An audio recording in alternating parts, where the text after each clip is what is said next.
go.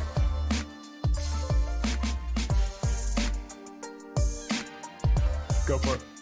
Welcome to the Michael Brooks Show. We're broadcasting live from our different quarantine zones in Brooklyn, USA. We carry the spirit of Lula Livre, the uprisings that have been happening across this country, across the globe, in the quest for a solidarity-driven, humane future. Somehow we'll figure out how to make that a snappy slogan. With super producer Matt Leck. Yeah, get the mic out of your way, buddy. Hey, everybody. Chief economist David Griscom. How's it going? On this week's program, the great Bill Fletcher Jr., he returns. He's the former president of the Trans-Africa Forum, labor organizer, writer, and intellectual. We're talking about 5 steps for a transformative labor union movement and how it relates to mutual aid, the uprisings in the street against police brutality, viciousness, and racism. And of course, his take on the 2020 election, how it fits. Very eager to be speaking with Bill Fletcher Jr. We've got a gem. David, what's in the gem? We're going to be talking about how a few billionaires have used the past few months to make more billions and how the rest of us basically found ourselves in a deeper hole thanks to our government. Indeed. On the post game, a whole lot to get through. Very excited for patrons. Joshua Kahn Russell joins us. We're talking about a Pentagon war game exercise that anticipates ongoing uprisings from the Zoomers. What's that all about? Also, you're going to get my takes on Sam Harris, man. Whoa. He even had the data and the material at certain points if he wanted to go in a broader direction, but of course he did not. We will be talking about Sam Harris's profoundly disastrous response to Black Lives Matter. You're going to get my weigh in on this whole drama about right-wing populism, drama involving various people from different factions that I'm friends with. We'll give you the TMBS view, which seems to be our brand recently. Will satisfy absolutely no one, but it will be right. It'll be correct. It'll be the correct analysis. We're going to honor the memory of the great South African revolutionary Chris Hani. We're going to talk and play a clip of 1995 visit from Fidel Castro to Harlem. Make those links. The cosmopolitan global left. This project, Israel's annexation. Getting into the details of it. And why is white fragility? It's not just annoying and stupid, it's a profound problem and undermining of where we need to go. All that and much, much more on the Michael Brooks Show. But first, guys, we need to save the United States Postal Service, the post office, that amazing institution that I believe we learned from Marissa Barara-Darin. It predates pretty much every other major American institution, potentially even the Constitution, if I recall correctly. Correct me if I'm wrong, that one's on the fly, so I do apologize, but I think that is true. And I would listen back to our conversation on the enormous potential of postal banking for social justice. So not only is the UPS do so much for people in urban centers across the country, in rural centers across the country.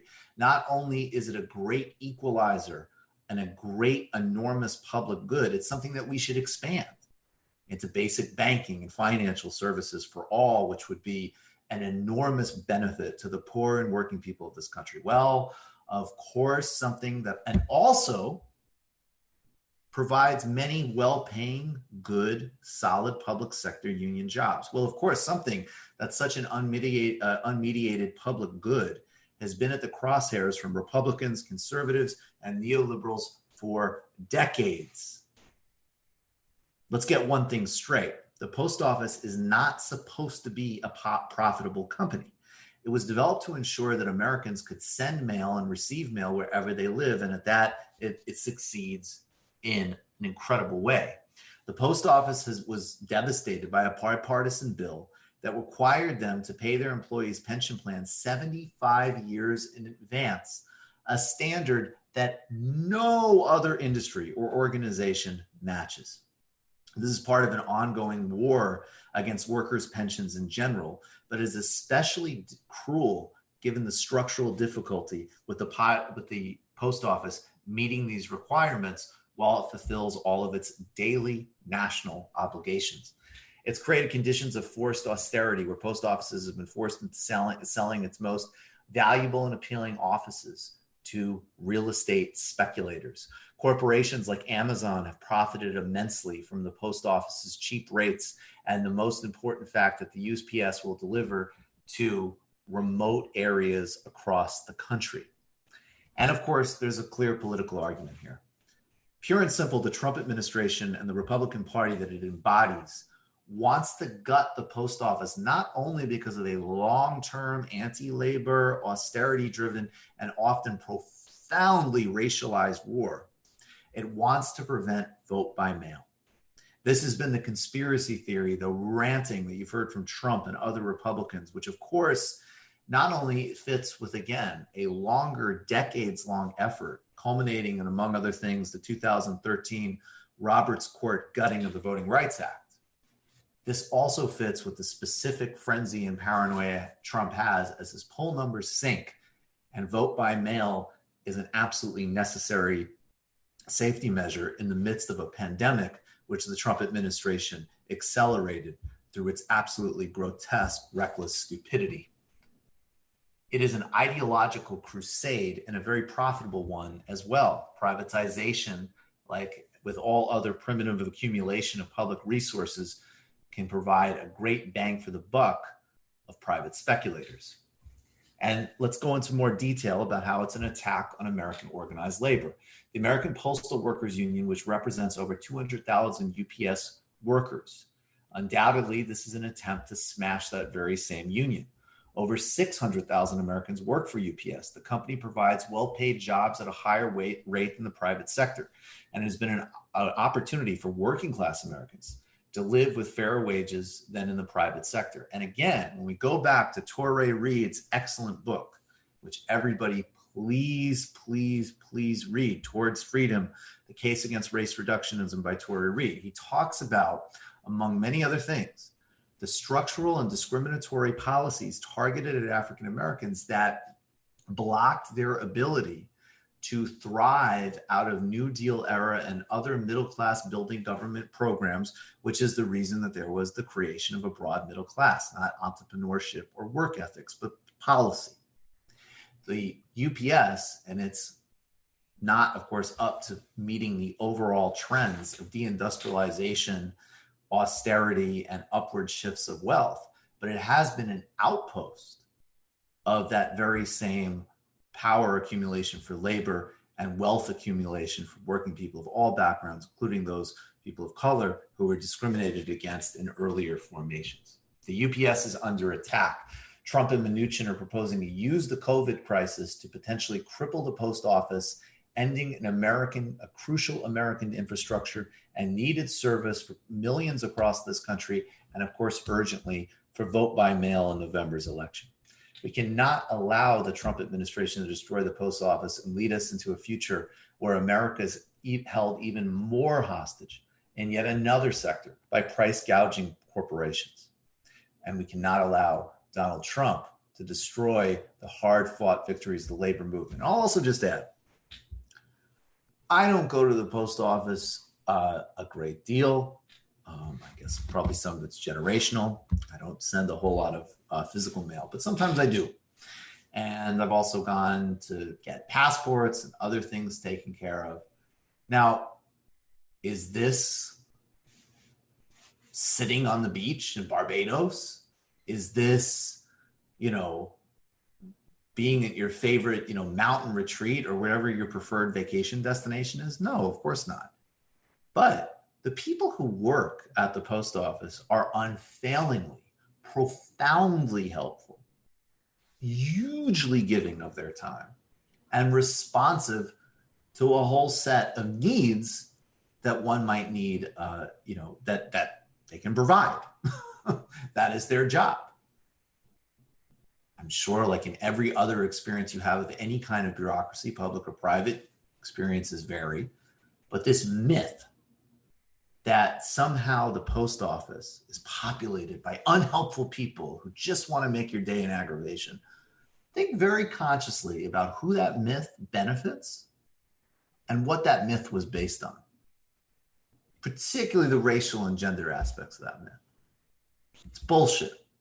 We need to fight to protect the union and fight to protect the Postal Service. It's an extraordinary daily contribution for Americans.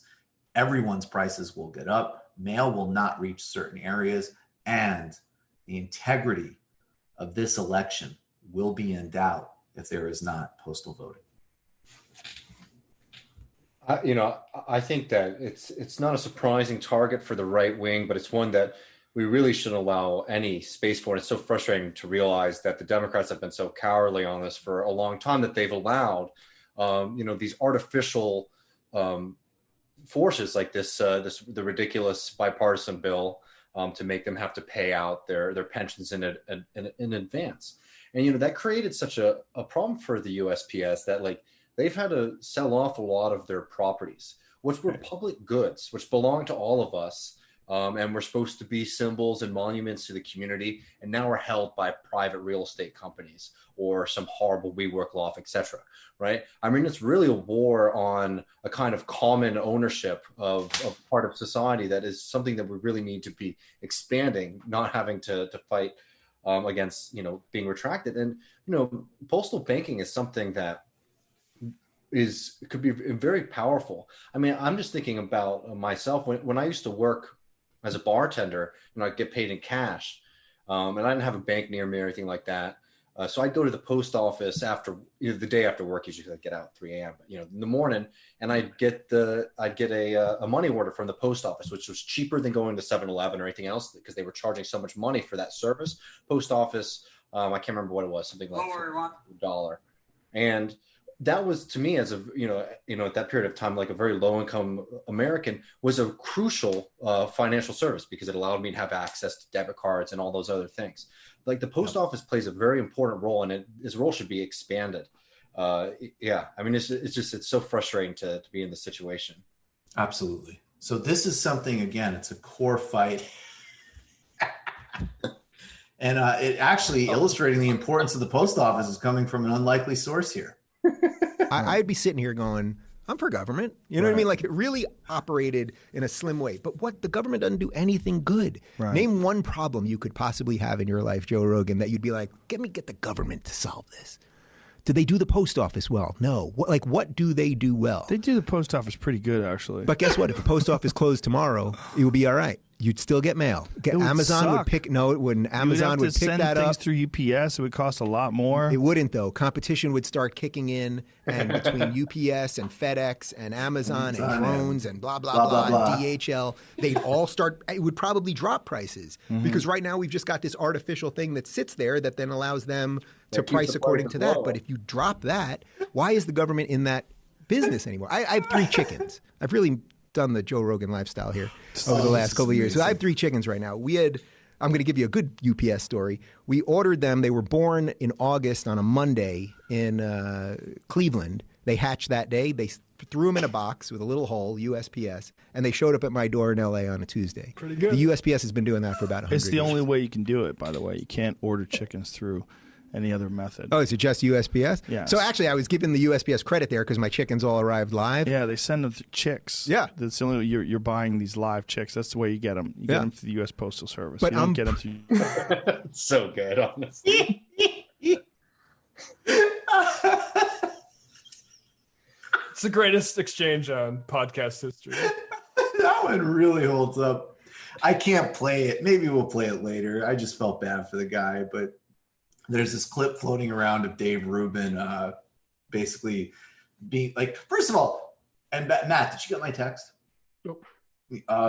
Thanks, man. Just, maybe just a couple minutes behind. But I just want to say, so one, to be fair to Dave Rubin, when people ask me something like, hey, will you go on the Joe Budden podcast or something? It's like, of course. Like, I think Joe Budden's an amazing podcaster. And I go on Rogan too, for that matter, obviously. I haven't been asked. So these are like, when people ask, it's funny when, it's like, Yeah, of course. I would go on a massive platform. Yes. But so Ruben got one of these questions. And you're like, hey, are you going to go on Rogan to promote your new book? And he's just like, hey, I haven't been asked. I mean, essentially, we've been begging and have gotten no response. Yeah. And again, I don't know what's going on with me. I don't want to be too much, but I'm dealing with a lot of stuff inside myself, struggling with some depression, some other things. I'll leave it at that. So maybe I'm growing softer or something. I found the complete and utter negation of self to be slightly uncomfortable, but it was funny. I have Definitely funny. Okay, we're just going to do this. Okay, yeah. I can't tease it like that if we're not going to do it. Yeah. But remember, while you're taking in all this dessert, fight to save the damn post office, people. Yes, that's real this politics. Is in service. That's real shit. We only save Dave Rubin Duncan for important causes like saving the post office. That's right. All right. This is do we have it, Dave Rubin? Will I go on Rogan's podcast? I asked him, and our PR people asked him about a bajillion times to go on for my book. We did not get a response as far as I know, so I don't know what happened there. It's a little weird for me to say that publicly. I don't know what happened. Will I go on Rogan's podcast? Okay, yes. We don't need to loop it. Boy. That's so uncomfortable, man. That's so uncomfortable. I mean, remember when Rogan, who was he talking with, Weinstein, and they had the wounded antelope conversation where Rogan's like, yeah, he might just be a dumb guy. Right. How do you have him on literally? These IDW dudes are criticizing us for essentially what's the ableism or whatever. He's just a fucking idiot. Yeah. Leave him alone. I'm kind of inclined to agree, actually. I mean, it's sad to write a book called "Don't Burn This Book" and have zero people actually have any interest in burning it. No one burned it. It's totally fine. All right, we're gonna do pitches. Do we have the? I'll talk about the book. I'll talk about my book for a second when we get this together. So I will just say, Against the Web, Cosmopolitan Answer to the New Right.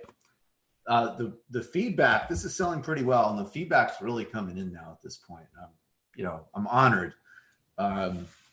If you have an interest, I mean, there's in-depth, really good critiques of people like Sam Harris.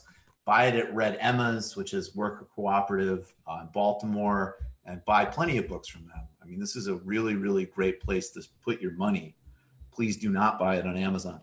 In this last chapter, Beyond the IDW, right, outline this Cosmopolitan Socialist Project, which I feel like needs to be renamed.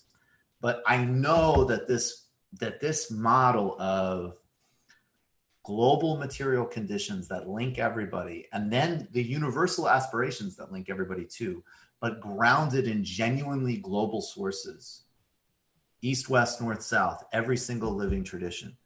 This is a kind of serious, grounded solidarity and generous humanism that I'm all about, and I think we need. I think is a serious intervention at this point. So I think this is a good book, and I definitely think the concluding chapter really has some insights and important stuff for this time. And we're going to be elaborating in future projects, including this fall.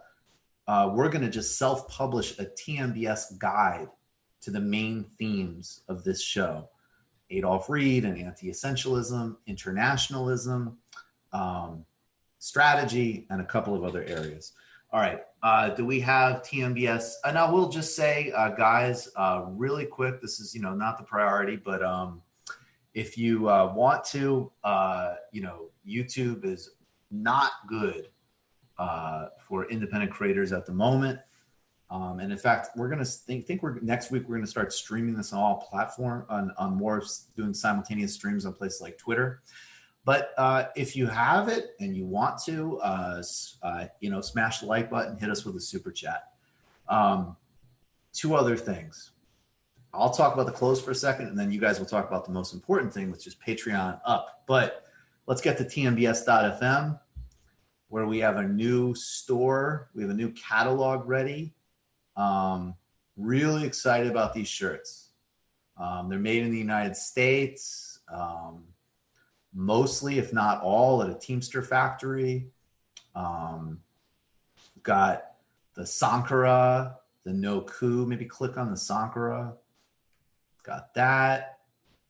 So these are in good conditions, and they just help move the show along. I will say too that the donations that we promised to give to frontline organizations involved in various efforts have been distributed, including to Wildfire Project that trains activists and works with organizations across the board, from housing justice to Black Lives Matter to labor to indigenous sovereignty, but also some others as well, which we'll talk about more in the future. Guys, these are really fun shirts. I like them. I'm proud of the designs, and this helps the show. This is really important to have as many revenue sources right now, particularly while we're still not doing live shows. And we're going to keep restocking them. So go get your pre-sales now, and we'll ship those out in about 3 or 4 weeks. All right, guys, patreon.com/TMBS. Yeah, I mean, you know, if you can, I know things are tight for some folks, but also some folks are getting by and are able to help support projects like ours. And, you know, the support that we get on Patreon, you know, it really has allowed us to grow and build out this show. And it also allows us, you know, as we're talking about different revenue streams, you know, one, making sure that we're able to have like a broad base of collaborators, but it also allows us to produce content that can address the serious questions that need answered in our society right now, without relying, for example, on making, you know, gossip videos and stuff like that on YouTube, right? We're really able to do smart commentary because we're not attached to a kind of a corporate model that is basically, they just try to make everything, you know, super clippable, super mindless content. And we're able to escape from that because we have this great support from everybody. So, you know, on Patreon, you really get, you know, almost triple the content. You get the post games, which are essentially like a whole extra show. You know, we do a lot more jumping into different like topical issues. We have incredible guests like Ben Burgess usually, and all of our other friends. And, you know, we also do our extra shows on Sundays. And I would just suggest, like, one of my favorite ones that we've done recently was with Paul O'Connell on Brexit. It's like learning the right lessons from Brexit. I think that was a conversation that was not had in a lot of other places. And I think we still really need to learn those lessons. But we're able to host those kind of conversations on TMBS. Yeah, I was just going to mention, you mentioned the post games, and I was just scrolling back through the back catalog, and we always are lucky to have Ben and Joshua Kahn regularly grace us, and Artesia regularly too. But we also get regulars from like Richard Wolff and Milton Alamati, like just on multiple different post games, just hanging out with us. Yeah, we'll have Joshua again tonight, and Bill is entered the waiting room also. All right, so guys, go and Patreon up. We're holding really strong. Last couple of weeks were really bad. And again, it's mostly because, you know, it's hitting people. So if you're in a position where you can join us, now is definitely the time. Patreon.com/TMBS. And if you need a deal, let us know, and we will continue to grow. We're so tantalizingly close to our first 4,000 members. And we'll keep putting out all of the work we do.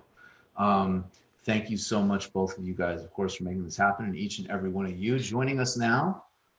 If he is here.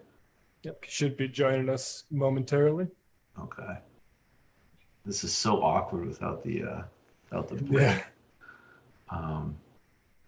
But I'm a professional. I can handle it. One hopes. Oh, hell yeah. Joining us now with I have to say, the most creative use of a Zoom backdrop I've ever seen. Is Bill Fletcher Jr. He is the former president of the Trans-Africa Forum. He's a writer and trade unionist. You can follow his work on all social media, and of course also at BillFletcherJr.com. And we're talking about, among other things, a recent piece he wrote in The Nation, 5 Ways to Rebuild Labor and Transform America. That came out on June 2nd, earlier this month. Bill, thank you so much for returning. Michael, it is a pleasure, and you have a beard. I do. Yeah. Wow. All right. You haven't seen it before? No. I mean, it's good that, you know, I feel flattered that you're trying to look like me, man. Oh, of course. I only learn from the best. Wow. But that's a goatee. So what? That's a goatee though, right? Yeah, it is. See, that's a whole other. I'm gonna have to wait another 10, 20 years to try to pull that off.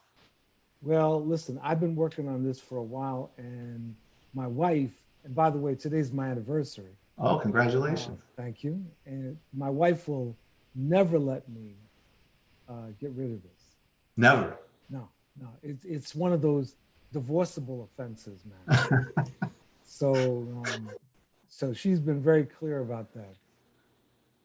The beard, I have to say, my beard it's definitely popular, and it's gotten to the point when it's this long, it's not even like uncomfortable anymore. Yeah, right. It's just part of the scene. Exactly. And getting, Bill Fletcher and Castro comparisons, I've got no problem with that. Oh, there you go. Yeah. You and Fidel. Absolutely. I can see it. Yeah. Yes, sir. Yeah. So, Bill, actually, I've been asking everybody this before we get into this, but I'm sure it'll connect. How have you been? I'll give you a few different answers to that, Mike. Please. The first is that health-wise, my family and I have been well. I was in Mauritania in February and came back with something. Now, it's unclear what that something was, whether it was some Mauritanian flu, whether it was COVID. Some of the symptoms made me think it might have been COVID. I don't know. But we have been very careful. And so on that level, we're fine. My wife and I like each other, which really helps. Yes, it does, helps. Man, because this. People, absolutely. That may be in love, but they don't like each other. Right. And being together is a real problem for this length of time. So it's really, on that level, it's fine. We are sharing childcare with our granddaughter, because my daughter and her husband lost childcare because of COVID.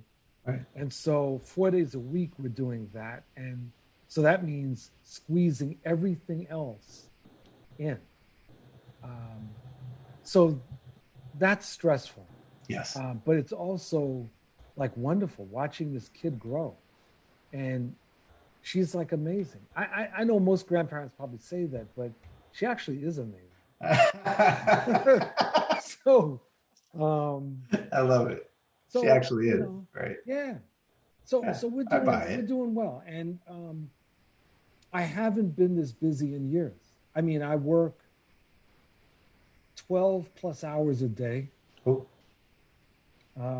And I think, and this is, when COVID started, my life changed.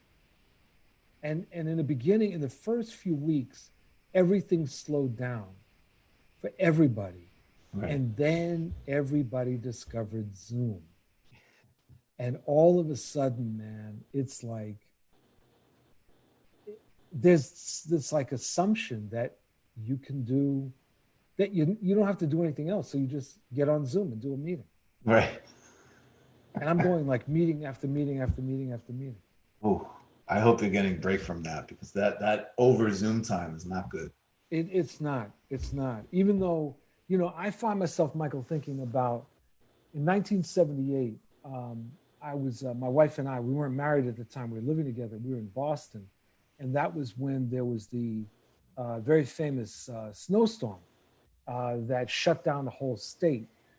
And people were trapped at home. And that was part of what convinced my wife and I to get married, because we were stuck in the house for a week. And we were sorry when they started digging us out, But a lot of my coworkers, I was working in the shipyard at the time, and man, they were so glad to get back to the shipyard. They were burrowing through the ice to get back to the shipyard. It was amazing. But I found myself thinking about what would have happened if this plague had hit in 1978, and it would have been a very, very different situation, because I think that there would have been a lot of suicides. Well, I think there have been, but probably more. Yeah. and it would have been much more difficult. But it's still very difficult. And what I find very troubling are the people that really don't get that they're still into some level of denial. And I'm walking around. We go for walks. We try to go for walks. Well, we used to go every day. But with our granddaughter, it's more complicated. But we go several times a week, and we're like amazed at how many people don't wear masks. What do you think accounts for that? We'll get to the topics we're going to cover, and this does connect. What do you think? Yeah. What is the connection between denial and escapism and this sort of identity of being somebody who doesn't believe in this? If that makes sense. So I think you've identified the right categories. I think that there are people who politically identify with Trump and really do believe that those of us who wear masks are chumps. Right.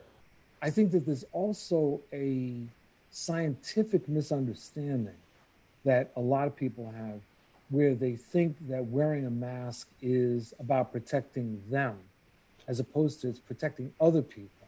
So when Fauci and others have talked about it's really your patriotic duty to wear a mask, that resonates for me, because you're basically saying you're looking out for other people. But I think that there is really some level of scientific misunderstanding. I think the other thing, Michael, is that if people were dying in the streets like in 1919, or rotting away in their homes and you could smell the stench, I think there would probably be a different reaction.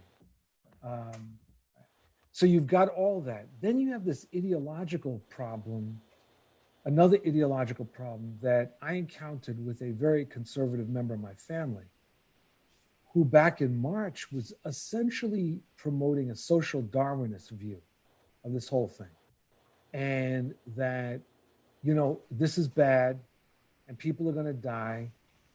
So the old people basically need to be prepared to die so that the younger people can work. And this is the lieutenant governor of Texas said this a couple of weeks in. There was a memo in the United Kingdom that got leaked where Dominic Cummings, who's Boris Johnson's special advisor, I believe, said something to this effect. That's right. Mm-hmm. Exactly. And this relative of mine said it before I heard other Republicans say it. And then I realized, ooh, these are talking points.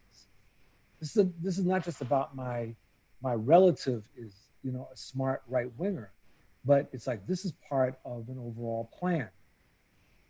And so I think you've got that ideological element, that has been in existence.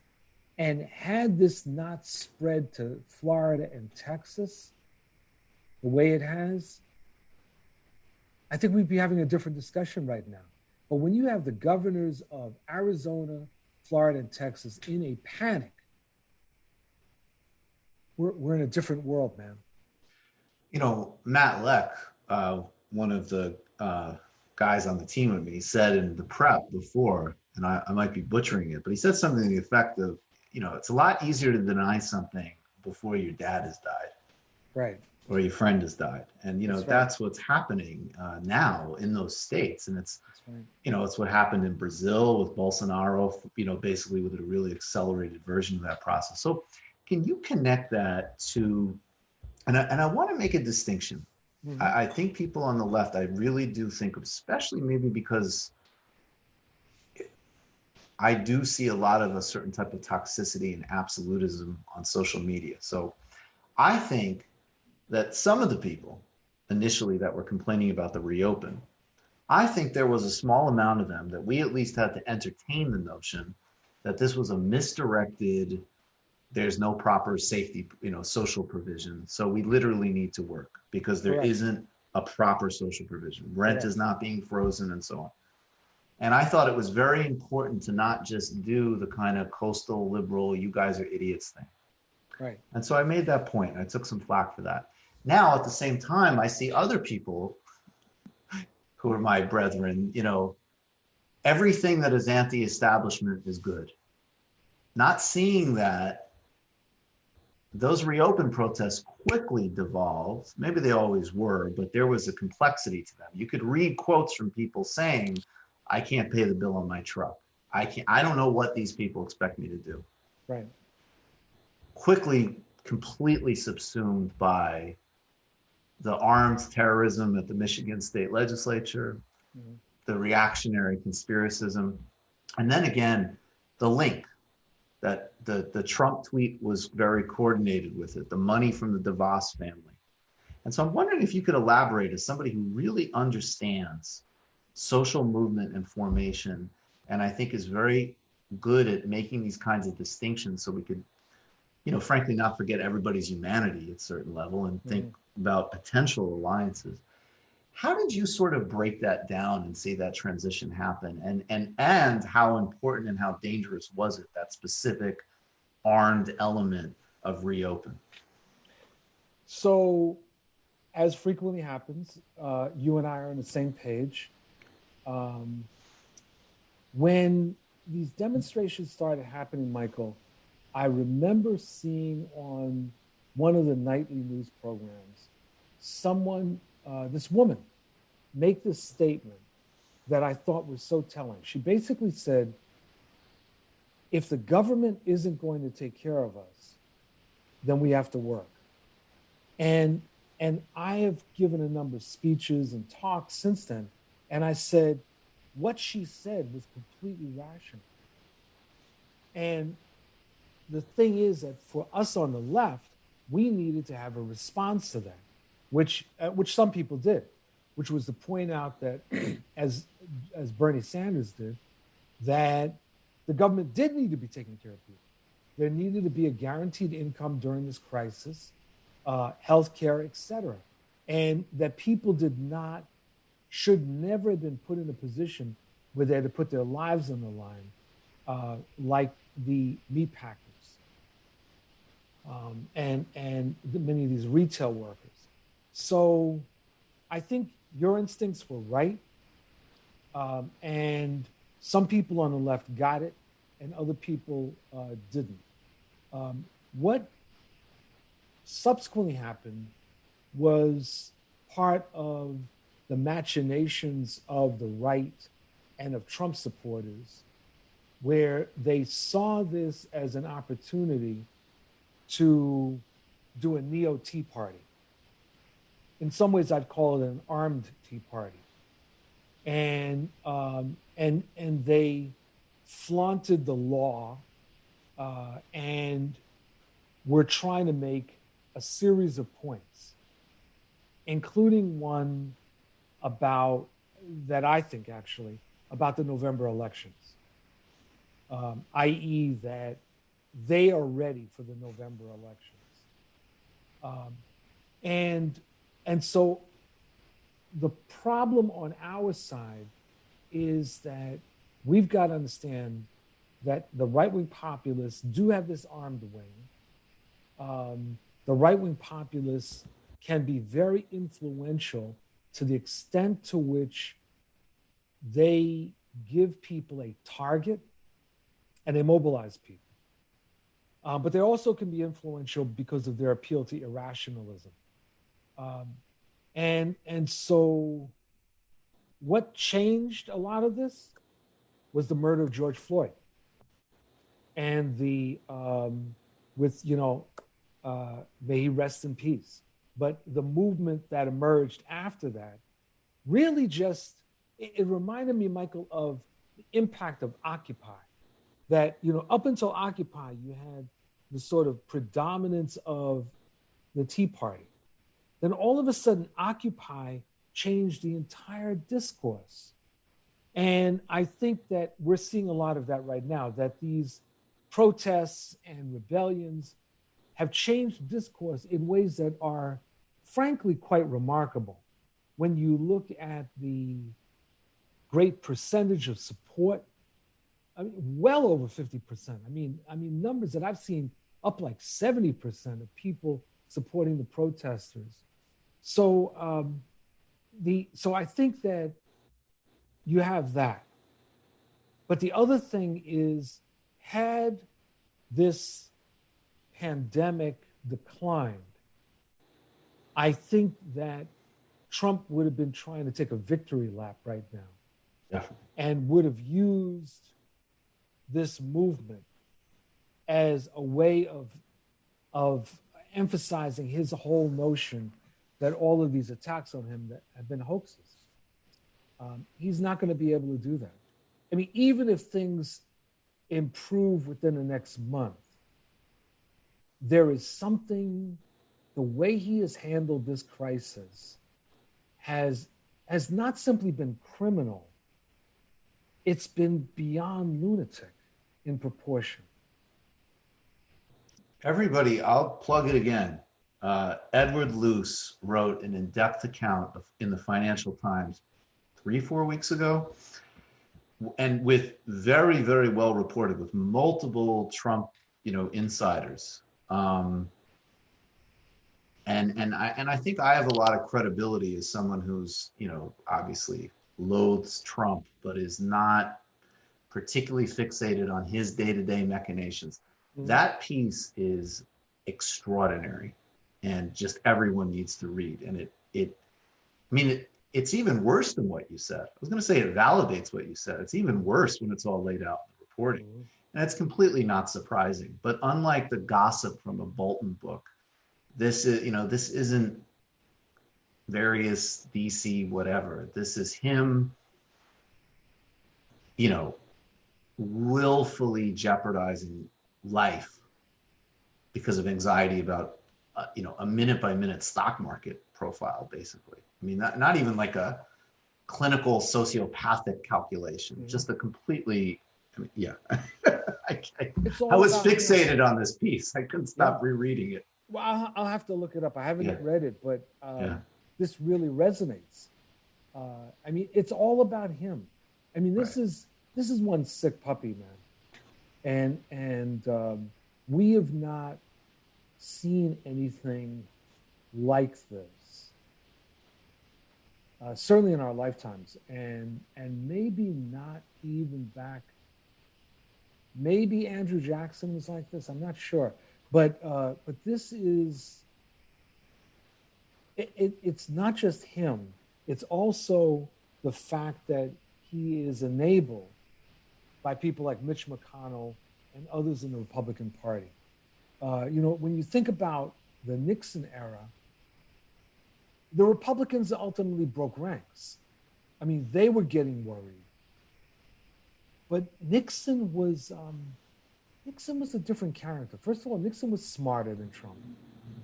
And I don't mean more manipulative. I mean, he was just more intelligent than Trump.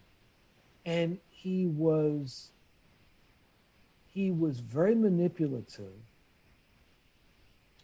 but more calculating. And with Trump, we're dealing with the proverbial loose cannon. But his enablers are complicit and should never be forgiven for this. Yeah, I mean, I think actually I want to pivot back to the protests and this labor agenda, but let's talk about 2020 and the election a bit first. I really think it's very important that everybody read a book called Democracy in Chains by Nancy MacLean. Yes. That really explains why from my perspective, and I want, I'll just throw all this out for you to respond to. Mm-hmm. I think that one of the unfortunate places we're in right now is that even though there's different examples, like some aspects of these protests, which are phenomenal and amazing, I would say many aspects of the Bernie campaign and some of the races that are being won, mm-hmm. I think the left over anticipates its strength. I think it's still very much in formation. Mm-hmm. And I think that the Democratic Party certainly is very firmly under the control of a non-left, formation. Correct. And at the same, so I sympathize with people's frustration with the Democratic Party, but the distinction that I would make is that if we all accepted on some level that the only way of even attempting to right the relationship between capital and labor is going to involve some type of seriously revitalized labor movement for the 21st century, the policy blueprint, if you read McLean's book and you see Mitch McConnell through that filter, will make that bureaucratically and logistically impossible. And because we're in a world that I'm sorry to say, we're not in Cuba in the late 50s, we're not in Russia in 1917, we're going to need to use these levers. And the project is to really close those levers full stop. So I guess I'd like you to reflect on that. And maybe, because I think you do a very good job. Again, it's not even just the is it Trump or not Trump dichotomy. It's properly contextualizing Trump. In this case, in the broader Republican trajectory, that shows us that Mitch McConnell could have never stepped in to stop him, because that's not where the party is. Correct. So I'm going to respond to this in perhaps a strange way, Michael. A lot of left and progressive people have fixated on the threat of fascism. And they've looked at Trump as a proto-fascist, et cetera. He may be a proto-fascist, but what's more important is to understand U.S. history and to understand that in U.S. history, for long periods of time, there have been seriously authoritarian regimes that have existed, and particularly I'm thinking about the South and the Southwest, where you had essentially single-party states, regular extrajudicial violence called lynching, the complete disenfranchisement of African Americans, and a disenfranchisement of much of poor whites. The domination of corporations, particularly in the South, of the textile industry. You don't have to go to Germany. You don't have to go to Italy to see the way that authoritarianism plays itself out. And one of the things that Nancy McLean is raising in that book is helping people to understand that we're not in a Tweedledee Tweedledum situation, that there are segments of the right that have they're not simply authoritarian, they have in some cases a very radical agenda to what I call overthrow the 20th century. They want to reverse everything that has been won since roughly 1912. And that's their agenda. The movement that Trump represents is part of that. There are also religious forces on the right.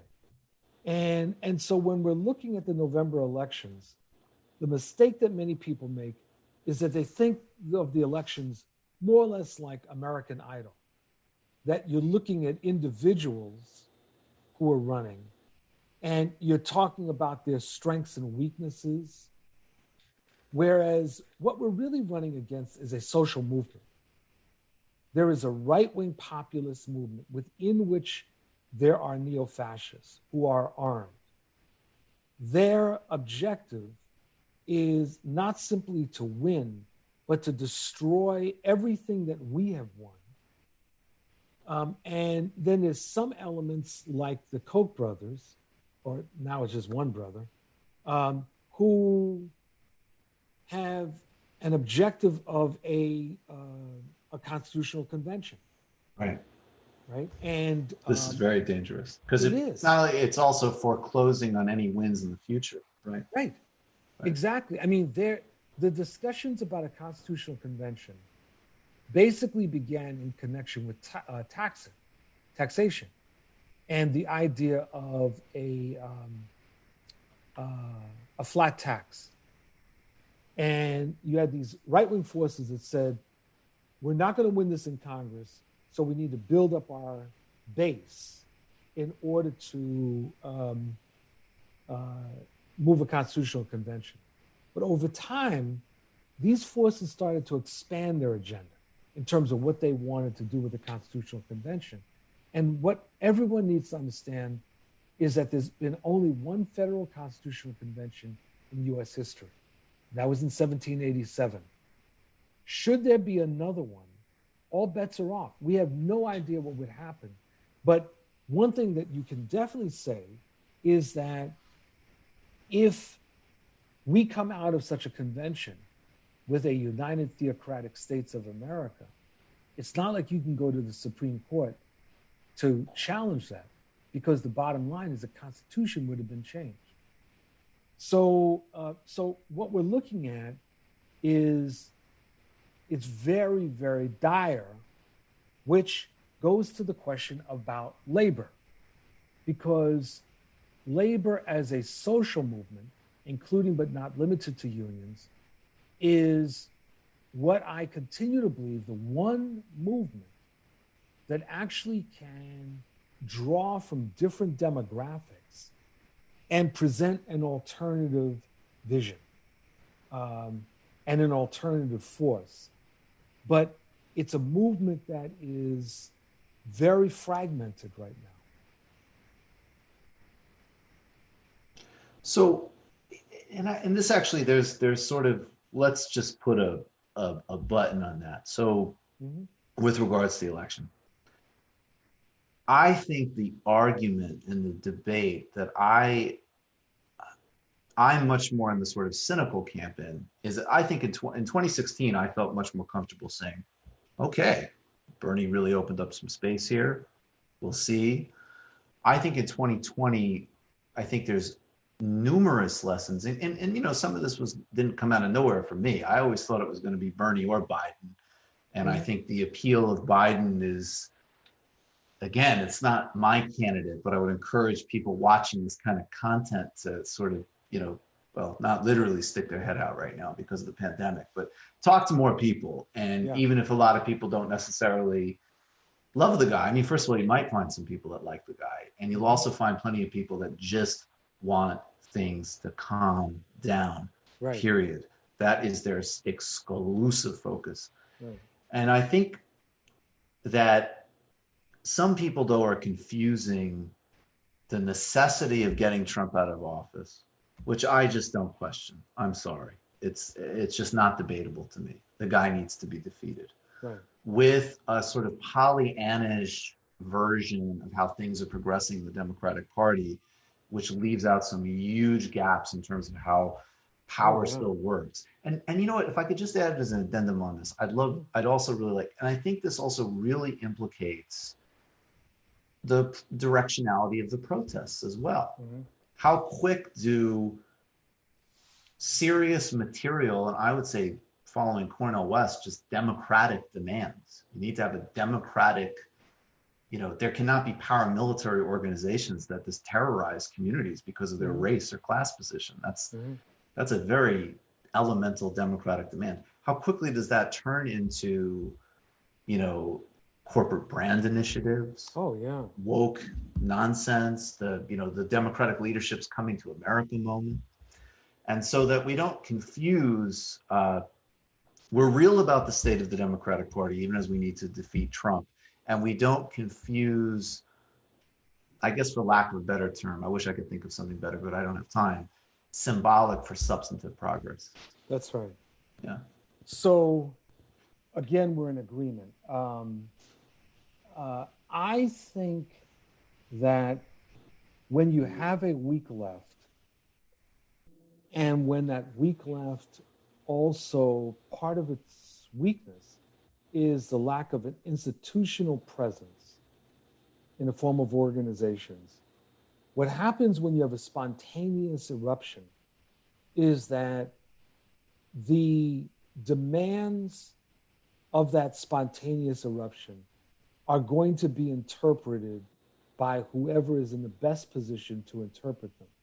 So if that is the owners of the Major League Baseball teams who want to now say Black Lives Matter, if it's Nike, they will start to do that. So to me, what that means, and it's something I've been beating the drum about for several weeks, is that we desperately need a People's Anti-Repression Coalition. We need something at the national level that brings together various organizations, new and old, with a clear stand against troops being deployed in our cities, a demilitarization, reorganization, rethinking of law enforcement, justice for those who have been lynched, and anti-austerity. And I would add to that voting rights. Yes. And that we need that kind of formation that basically takes the demands that are emerging out of the spontaneous movement. Because, it's like, I'm tired of these debates about what does defund the police mean and what does abolish the police mean.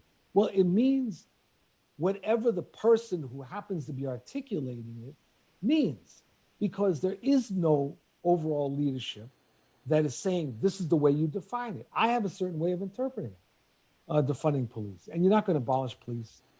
I mean, that's not going to happen. But I have a certain way of. He said it, not me, folks. No, I mean, look. Let's be real. No, please be real. Please be real. There's no society on this planet that has no police, and you can abolish capitalist policing when we get rid of capitalism. You can, under capitalism, however, introduce some major structural changes right now on law enforcement. And that's what we need to be doing. The allocation of money, what is handled by armed police, all of these things. Right. But at the end of the day, police ain't going to disappear. Right, of course. And there will. That's why I won't say the slogan. I'm sorry. I'm responding to people who complain. No, that's why I won't say the slogan. Thank you. Go ahead. No, I mean, look, Michael, I've gotten into arguments with people. My daughter was held up at gunpoint by someone a few years ago. Who was I going to call? Ghostbusters? I mean, like, who was going to handle this, right? A gun is pointed at her, which could have been used. What do? Argue that person politically? I mean, the reality is that there's going to be crime. There are kids that are being killed regularly in armed battles between gangs, right? So we got to do something about that. Now, part of that is about social work. Part of that is about community organizing, right? So we've got, the progressive forces are going to have to interpret this and push forward the kind of structural changes that desperately need to happen. That's what we need to be doing right now. Claim No Easy Victories, anthology co-edited by Bill Fletcher Jr. Yes, and I think that this is actually another thing that disturbs me, because there is a parasitic relationship between a certain type of sloganeering, which can be incentivized in social media spaces, that can sound very radical, because you're always sure. I mean, I can sit on social media and say whatever I want, and then because it's all ethereal, it actually, to me, has a parasitic relationship with, that's the corporate woke branding. That's the same thing. Anybody can adopt any discursive strategy, but even, I had on Cedric Johnson a couple of weeks ago, and we had a great conversation, which included the race and class and geographic dimensions of this, and then the other really sickening paradox that my friend, Waz first brought to me, which is like, part of the experience of racist policing is constant harassment about nonsense and in certain neighborhoods, and then actually, frankly, a deep lack of interest in solving serious crimes. Right. That's a profound paradox that isn't being contended with. That's right. That's right. Well, there's, one of the things that I have felt is that, and I raised it in this article I wrote in Indies Times about police unions and the whole debate about that. Yeah. But is that there needs to be a debate about what is the role of law enforcement in a democratic society. And I pose that in terms of what needs to happen in organized labor, a debate there. But I think that there's a broader social issue about what is the role of law enforcement, and the entire military framework that we have seen since the 1960s, the disparate treatment when it comes to law enforcement that you could see going back certainly to the beginning of this country, but I'm thinking, for example, about the actual origins of Chinatowns, that Chinatowns and the long association in the mainstream media of Chinatowns with crime was a direct result of white society segregating Chinese into these ghettos and permitting certain kinds of criminal activity to exist there, particularly criminal activity that white men could participate in and then go back to their white wives and pretend like everything was cool, right? And so you've had this very different relationship to law enforcement that I think needs to be discussed at the level of society. What are those steps? You have this great piece in The Nation that I'd recommend everybody read, five ways to rebuild labor and transform America. Can you get into the details of that, what that kind of strategic roadmap is? Well, there's getting into that roadmap, and then there's actually implementing it.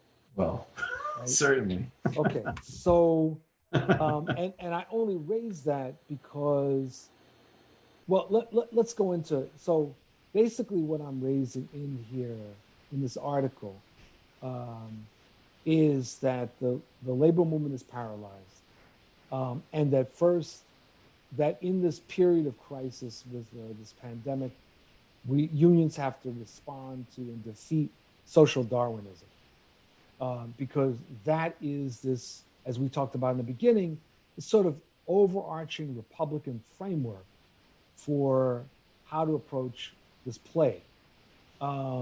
Second is that labor needs to recognize that the crisis is not just one for trade union members, but it's a crisis facing the working class and, population as a whole. Third, which relates to what I was just raising, unions must lead a coalition that opposes austerity. Because what's interesting, Michael, is that in the initial stages of the pandemic, when the economy started crashing, all of a sudden the Republicans found money until a certain point was hit when a few things happened. The result was McConnell said no more money. But what laid the foundation for that, as far as I can tell, was a demographic analysis of who was suffering from the pandemic. Right. And when they basically established that it was mainly old people, people of color, particularly African Americans, Latinos, and Native Americans, they became less interested. They're probably changing their tune now with what's happening in Florida and Arizona and Texas. Fourth, the unions must recognize that this is a time for massive worker organizing on a strategic basis. So it's not just hot shops, but it really is thinking about industries as a whole, like taking on Amazon, or going after more meatpacking facilities. And that fifth is that we've got to organize the unemployed. That when you have the kind of record numbers of unemployed people, one of the great lessons of the 20th century is that there's two segments of the population that you can't afford to leave unorganized. One of veterans and the second of the unemployed. Because if you do, the right wing will organize them and they can become literally an army at the behest of the right. Now, so those are some of the things that I was advocating. The challenge, though, is that we really desperately need a new leadership echelon within organized labor because the paralysis is so deep.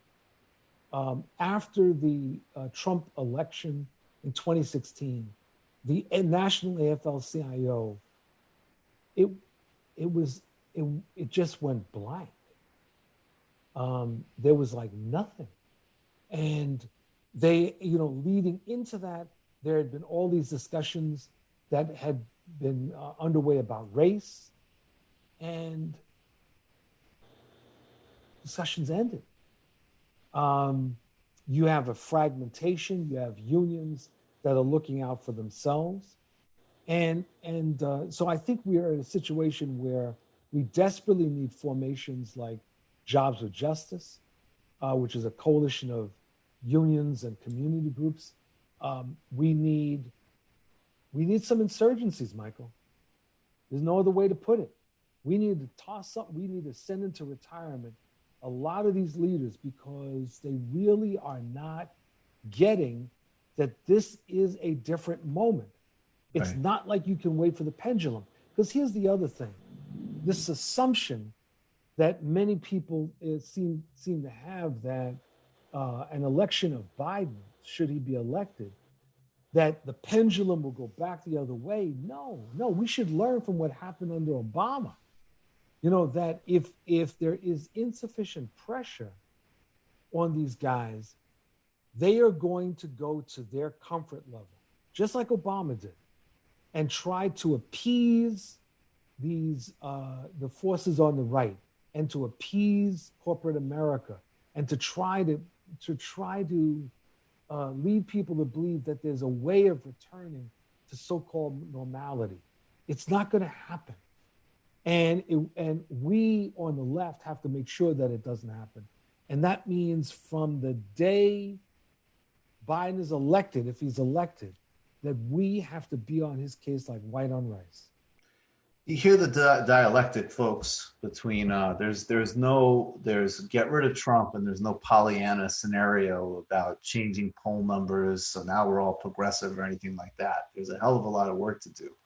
I just want to really reiterate that. Yes. As a final question, I mean, actually, this is an easy one. I mean, do you think Biden will win? I know this is I only bet on sure things, Michael. You should know me by now. I do. I know. I'm not asking you to take a bet, but I will. I mean, do you have? He has a very good chance. Yeah, very good chance. I think he has a very good chance, in part because Trump is unraveling. Right. Now, there's a number of things that could happen, including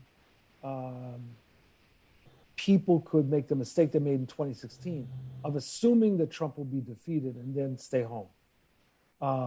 A second thing that could happen are all kinds of electoral shenanigans. A third thing is that he might start a war. I mean, if he starts a war with Iran, for example, then you just don't know. This is one of those. Right. But I think at this point, I think Biden has a very good chance. And not only does Biden have a good chance, I think that there's a number of Republican senators that are in deep trouble. The map could be looking pretty. I think that's true. I think if trends hold, there's going to be a lot of Democratic victories, and then the challenge just becomes different. Then people can finally fight with all these horrible neoliberals and third wayers that they've been wanting to fight with for years. That's right. Well, they'll finally be in power. Well, listen, that's what you need to. You need to invite me back, because I think we should actually have a discussion about what that might look like. I'd love that. It's always an honor and pleasure to talk with you, and I look forward to many conversations and collaborations. And if you ever need anything from me, please let me know. And it's great fun to there's a group of whether it be Adolph Reed or you or Cornel West or even actually Noam Chomsky coming on the other week. It's an honor. Thank you. It's my pleasure. Thank you so much, Bill. Take care. Right. Be well. You too. Take care. Bye-bye. Bye. Folks, I thought of, I didn't do the reference map, but I thought of Slotkin when we were talking about American history there. Yeah, I mean, I think you can trace a lot of this back to Bacon's Rebellion, when he said the kind of just baseline reactionary, whatever you want to call it, it's been here for a while. Right. Anyway. And that's such a tell when we criticize all the resistance bullshit, that if people try to take what's latent in Trumpism and export it to Europe or Russia or whatever, it doesn't work. I mean, it doesn't work. It's just not the same thing historically or analytically. But if you flip it, you ground it in Jim Crow as an example, you've got your blueprints. So that's one of the reasons I like talking with Bill Fletcher so much is he just has a great historical groundedness to it. And I would check out all of Bill's work. It's very perceptive. Also, he's non-indulgent, which I like. No, but I do respect him rolling with the background. Oh yeah, totally. And he's got the super groovy background. I'm all for normalized and cool backgrounds. Normalized, cool backgrounds. I think it's time to normalize the gem, the Griscom. All right. So, we're in a pretty bizarre situation right now. Where every week it's sort of hard to tell the story of what's going on because there just really is so much happening. So I want to start with two numbers, a couple statistics, and then get into a larger story, which I've been sort of trying to tell, but I think we have a wider view of it now. The first would be, if you want an indicator of the serious desperation that's happening in the United States at the moment, it would be this, that the U.S. employment population ratio, right, plunged to 52.8% in May, which means that around 47.2% of Americans are jobless. Now, that's different from unemployment, but in a lot of ways, it's a better measure than unemployment because unemployment just measures people who are actively looking for jobs versus people who can't get work. And, let's, contextualize these a little bit. Basically like the labor force, like the people who they estimate like are able to work, is around 60% of the population. So this drop off is really significant in just the amount of people who have fallen out of the labor force completely. And you can understand the basic rationale for it. If you were to become unemployed or had been unemployed before the pandemic, you wouldn't really feel very confident about your ability to go out and get a job at this moment, right? So like it would be very unlikely that you'd be inquiring in the first place or get picked up by the United States system of how we measure unemployment in this country. Now, I wanted to bring this up to compare that to the personal fortunes of a few folks, primarily the billionaires. So since the beginning of the pandemic, the wealth of United States billionaires grew $584 billion, which is about 20% overall in growth. And just to put some of these, in perspective, Jeff Bezos, his personal wealth has grown 38.7%. So that's been around $43.8 billion for his, entire net worth. Bill Gates, 11.7%. Mark Zuckerberg has seen incredible growth throughout the past 3 months, something around 58.6% in just personal net worth. And, these aren't unique. This is the entire billionaire class that's done incredibly well over these past few months, while the rest of us have been so devastated. So there's been this really bizarre disconnect, right? As you see the employment numbers for the average person getting worse and worse, and then you see things like personal wealth of billionaires is growing. The stock market, has been very volatile, but you've also seen massive recoveries, especially recently. Why are there two different stories? And the fundamental, larger picture thing that I think people need to understand, it's simple. It's the Federal Reserve, which is at this point operating almost above the government. They are dictating the terms to Congress, and Congress, for the most part, is following through. So when they're asking for money, to be appropriated to them, they're getting those responses from the United States Congress in a way that we're just not seeing any kind of success in other federal organizations in dealing with this pandemic. And just remember, for example, after the financial crisis in 08, 09, what did they do during this mortgage crisis? Did they step in and protect the homeowners? No, they stepped in and they helped out the lenders. And what happened from that is when you see massive amount of foreclosures that could have been avoided, that should have been avoided, right? But you also saw a massive private squeeze where personal homes were turned into rental units across the board. You saw a massive business opportunity for a very small part of the population.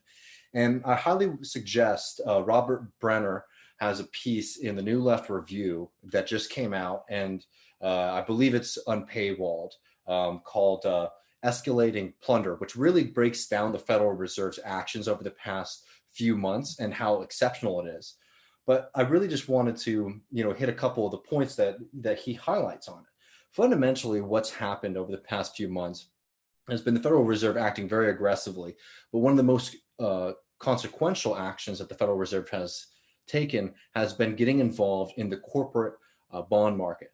So specifically, the Federal Reserve is the banker's bank. It's where banks go. It's not a bank that lends out to private corporations.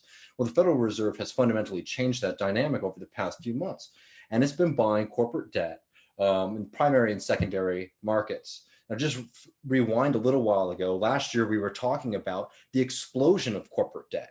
Corporate debt existed on a massive scale in this country, one, because it was simple to do, because money was really cheap, and it was a kind of self-creating system. Because money was so cheap, it always just made more sense to borrow more money to pay off your debt, right? So then coronavirus comes in, and you start to see people get squeamish about, buying up debt because you don't think it's going to be repaid.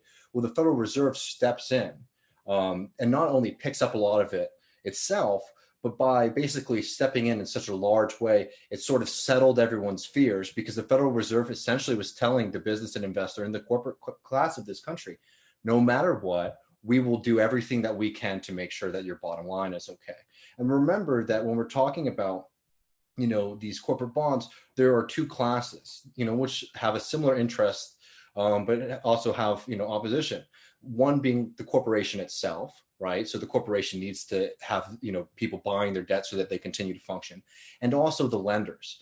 And what the Federal Reserve really did was definitely helping out those corporations, but that super wealthy investor class, they really had their back, because if you started to see corporations go bankrupt, when they come to collect from those bankruptcies, those lenders, you would see corporations that have just been completely decimated, and most people understand are very overvalued in the first place. They actually don't have very much of value that they could, transfer over to that class. So we have this massive bubble that just has been reinflated essentially by the Federal Reserve,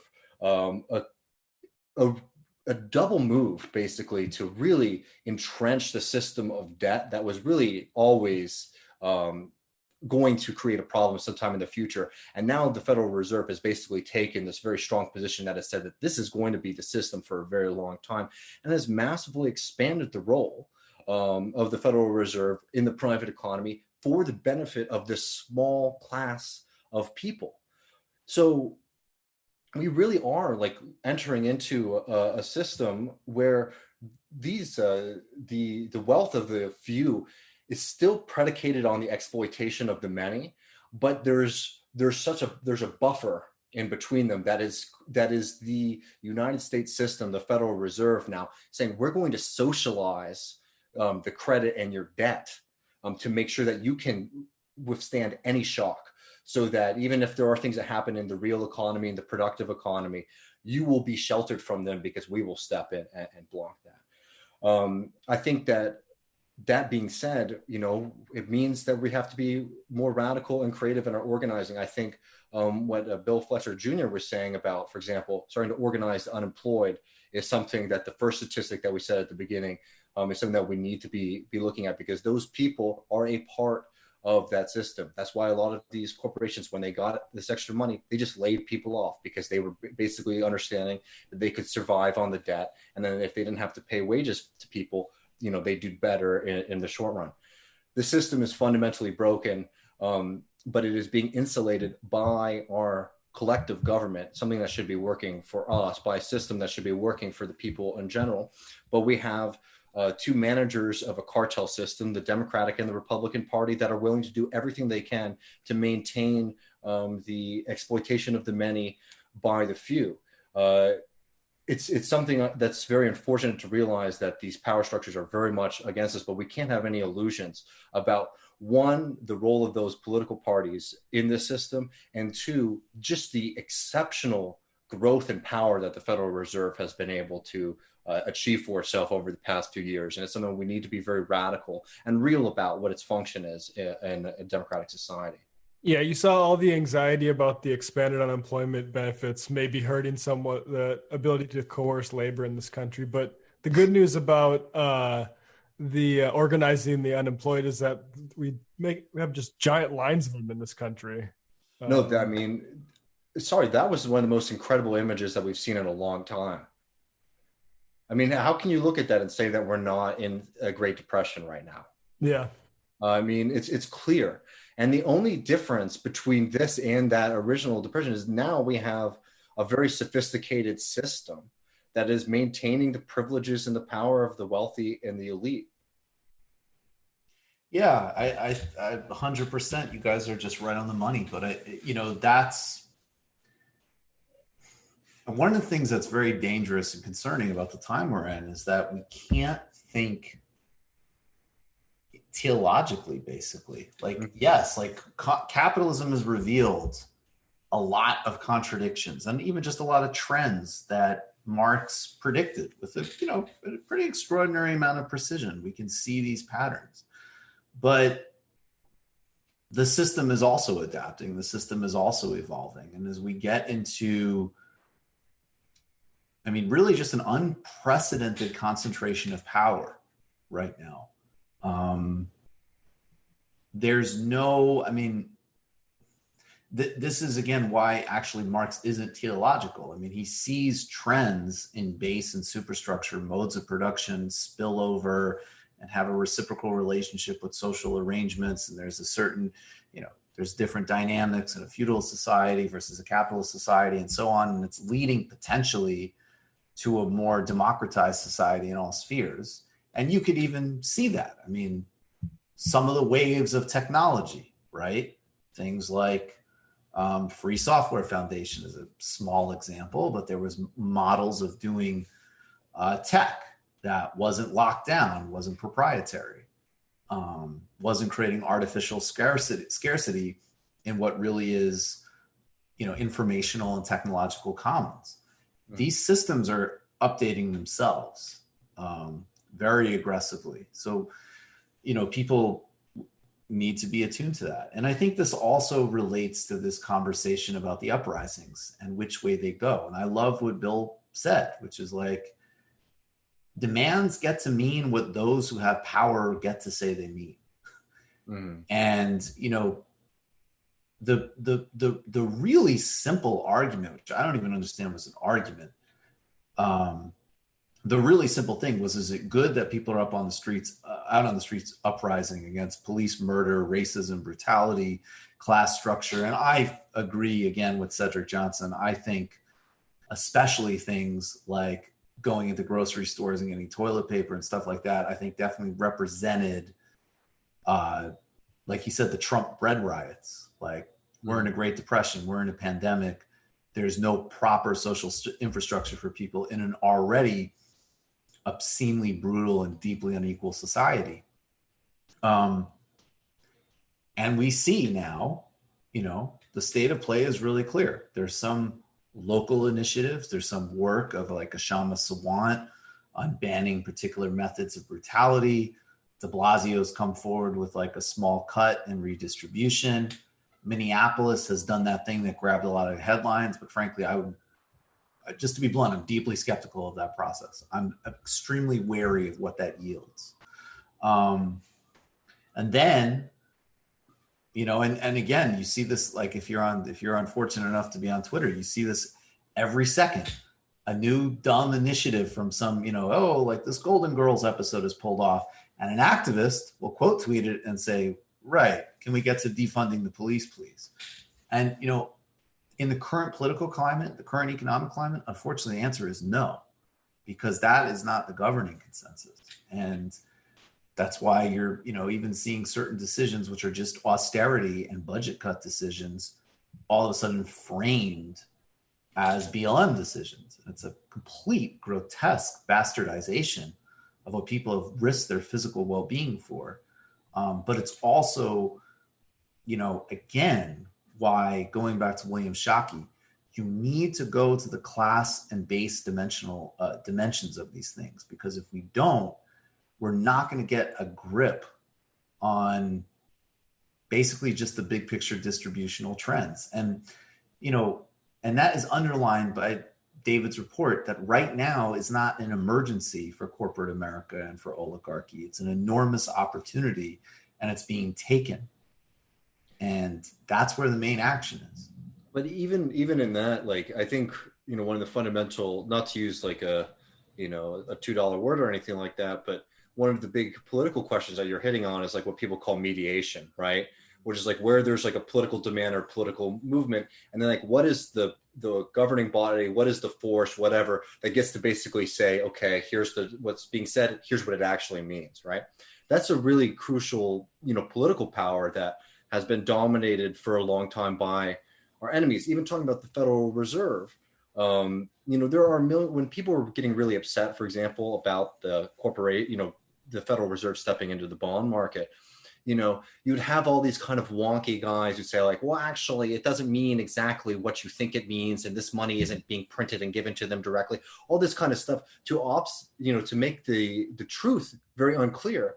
When it was actually very clear is that the Federal Reserve was creating new organizations to take care of corporations when millions of Americans were freaking out at grocery stores seeing empty shelves, right? Like that is a very important part of the, again, I'm not trying to get into these difficult or intangible arguments, but we dare to be difficult. That's a really important part of political powers, the people who get to say to everybody that well, actually it's a lot more complicated than you think it is, and it's not as clear. So in the same way that when you're out in the streets, things can become a lot clearer for people too, because they're not having to deal with those kind of mediating forces as much, right? Because you actually are there with a group of people making a demand.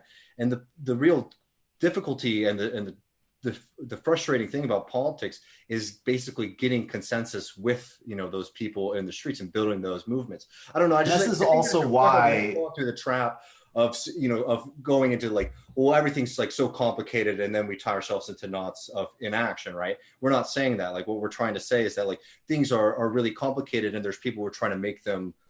There are people who are trying to misinform you and basically distract you from the political realities around us. And there's a lot of actions that are symbolic or easy to achieve that they're trying to funnel these political energies into, and we also need to be wary of those.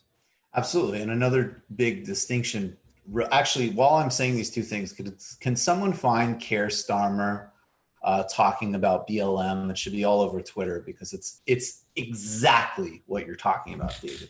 Mm-hmm. But just to follow up on that, this is actually another really good reason, going back to Matt Christman's critique of social media, which is completely correct, which is that the clarity of, look, the problem is I don't want to just fetishize and valorize action for action's sake either. But yes, you can't understand what's happening with the uprisings unless you go to the uprising. All the other mediating filters are not going to give you an understanding of, at least the specific streets you're on, because even that is not going to give you a whole picture, obviously, of every corner of the country. So that's 100% right. And that also goes to what we do, which is if we succeed, this is education and entertainment that helps, spur more effective action or, make your day a little bit more pleasant. And that's great. I have no problem with that. That's important. But that is not, that is not political action. It's political, but it's not political action, right? Mm-hmm. And then the second thing I would say too, and this is where, again, this is where we have to get back to our Adolf Reed. The symbolism is very, very, the identitarian components can be absorbed immediately and redirected. Mm-hmm.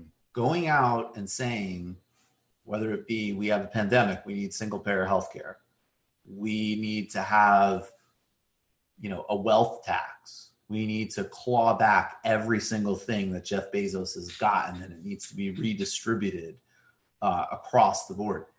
Those things cannot be symbolically appeased. Mm-hmm. And that's very important just to note in terms of the terrain. Material distribution cannot be symbolically appeased. Mm-hmm. And that is also, because that you're getting into the fundamental conflict between labor and capital. Check out this Keir Starmer clip. It's very it illustrates the point. With the police. There's a broader issue here. The Black Lives Matter movement, or moment, if you like, internationally, is about reflecting something completely different. And it's reflecting on what happened dreadfully in America just a few weeks ago, and showing or acknowledging that as a moment across the world. And it's a shame it's getting tangled up with these organisational issues, with the organisation Black Lives Matter. But I wouldn't have any truck with what the organisation is saying about defunding the police or anything else. That's just nonsense. I've heard a lot of reports from the UK that this guy's like a great communicator. I got to say, as someone who's very partial to sort of dubious, ethically dubious British politicians who represent the Labour Party, meaning Tony Blair, no, this guy is not a polished communicator. But that's just exactly what you're talking about right there. Mm-hmm. Like, it's just like he's a mediating power because he's the head of the Labour Party.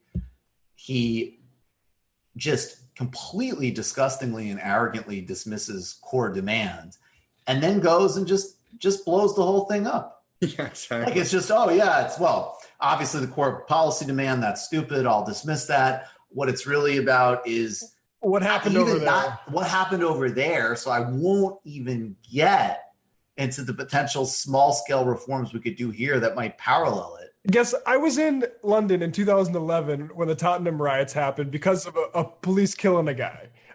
It seemed a lot like it's like a precursor, and like Europe, they riot more readily over there. So it was crazy. Like 3,000 people got arrested. You got, and I've been mentioning this, but there's a 2001 version of Othello that has Othello take over the Metropolitan Police, black guy. And it's amazing because like one of the cops is like secretly racist and posting on Nazi message boards. It's like you got it's not just over here, pal. No, I guess there's a lot of material. But you see, exactly. And did you just see how he does that? What do you think of the core demand? Well, that's obviously not the core demand. Yeah. What it really is vague, symbolic nonsense. And of course, here, press team, of course, they put out a picture of him kneeling. Mm-hmm. That happened weeks ago. It's about a broad acknowledgement, actually, and very specifically acknowledgement that has nothing to do with anything I might have any control over. Mm-hmm. And then just to reiterate, I wouldn't want the demands and policy goals of Black Lives Matter to confuse Black Lives Matter. Oh, I say as a former fucking prosecutor. That is one of the most, just presentationally, it doesn't get more disgusting and egregious than that. But even beyond that, that's what's happening. Mm-hmm. We'll talk more about it in the postgame, but the idea like that McDonald's, which systemically abuses and exploits at a hugely high rate its labor force across the board, but obviously representing a lot of people of color and very consciously as a brand, not just now. McDonald's is actually a pioneer in segment marketing, I think they used to call it. Very conscious of this brand stuff, talking about using its social media to talk about amplifying Black voices. Mm-hmm. It's not just that you're defining the demands. You're really violently contradicting it. Well, this is not to get us down a rabbit hole. Another great one, right? Is Jamie Dimon, the CEO of JP Morgan, the largest American bank, I believe, sitting here and taking a knee. Someone who just like organizationally, I know that bank has serious like problems, with diversity and racial bias, and they've had some very high profile lawsuits on that, but also materially in general, is a system of finance that's based on the exploitation of poor working Americans, and people of color in this country. It's just, it's beyond parody, as the tweet says, but it's amazing how those organizations have stepped up to try to completely make the movement and the meaning of it meaningless. But we have all this good stuff. We're going to do all this. We're going to talk about the dangers of white fragility and all of this trash. And again, there's a parallel between turning it into a branding and HR co-optation, and then the toxicity and terrorism of social media to try to reduce it to some individual morality tale and not a material political demand that is rooted in the historical traditions of this country, as Bill Fletcher Jr. pointed out to us. All right, folks, we're going to go to the post game. We've got a ton of stuff for you. We're very excited. The only way you'd get it and get over like 1,400 other episodes, including Sunday Illicit Histories and post games. We put in a lot of work. We do quite a bit of work. Is going to patreon.com/TMBS. We need you because we need to hold. We've had some real losses the last couple of weeks. So if you're in a position, help us make up the lost ground, get to that 4,000. Go to tmbs.fm. snag some merch, and check out my book at Red Emma's. And we will see you in the post game. Thanks, Matt. Thanks, David. Thanks to each and every one of you.